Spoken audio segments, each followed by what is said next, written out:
অনেক মা ছেলের প্রশ্ন করে, আমি তোরে এত কষ্ট করে লালন পালন করলাম, আর বিয়ে করার পরে বউ তোর আপন হয়ে গেল। এরকম একটা কমন প্রশ্ন আছে না নাই? এক চালাক ছেলে মারে উত্তর দিছে, মা তুমি মা ডাক শোনার জন্য জীবনে কি কষ্টটাই না করছো। আমারে তুমি 10 মাস 10 দিন পেটে ধারণ করছো, এত বড় বস্তা, খাইতে পারতা না, টয়লেটে যাইতে পারতা না, খালি বমি করতে, ওষুধ খাইতা। 10 মাস পেটে ধারণ করলা, 2 বছর দুধ খাওয়াইলা, আমার পেশাব পায়খানা পরিষ্কার করলা। এরপর 2 বছর বয়সে 3 বছর বয়সে আমার মুখে বোল ফুটলো, তখন আমি তোমারে ডাকতে শুরু করলাম মা মা। এই মা ডাক শোনার জন্য তুমি এত কষ্ট করলা, আর পরের বাড়ির মাইয়া বাড়িতে আইসাই তোমারে ডাকা শুরু করছে মা মা।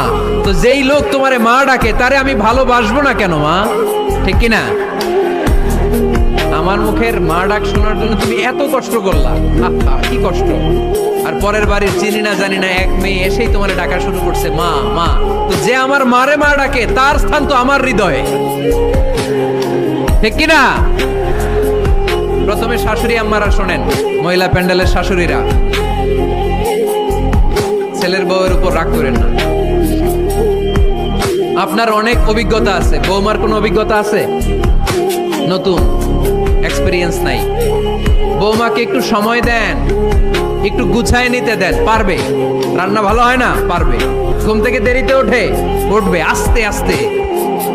আপনাদের সাথে মানায় চলতে পারে না, পারবে, সব পারবে। আপনিও একদিন পারতেন না।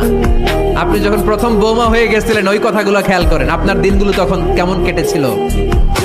এজন্য পাড়াডা গায়ের শাশুড়ি আম্মারা, বউদের উপর জুলুম করেন না, অত্যাচার করবেন না। অনেক শাশুড়ি আছে পান থেকে চুন খসলে বদদোয়া দেয় বৌমারে, আছে না নাই?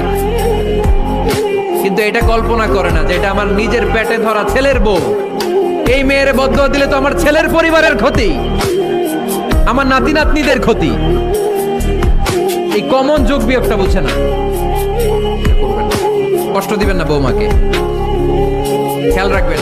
আপনি যদি আপনার বৌমাকে কষ্ট দেন, আপনার নিজের মেয়েটাও বৌমা হয়ে আরেক বাড়িতে যাবে,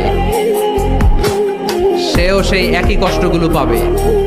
এগুলো যখন আপনারে শোনাবে তখন আপনি শান্তিতে থাকতে পারবেন না। চিল্লায় বলেন ঠিক কিনা? পারবেন না আপনি শান্তিতে থাকতে। নিজের মেয়ে সকাল 11টায় ওঠে, ওইটার দোষ নাই, বৌমা কেন উঠলো না, ঝামেলা আছে না নাই? এটা করবেন।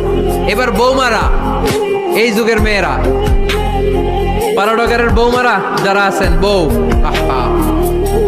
খবরদার শাশুড়ির সাথে বেয়াদবি করেন না, বেয়াদবি করবেন না। শাশুড়ি আপনার মায়ের মতো। কিসের মতো?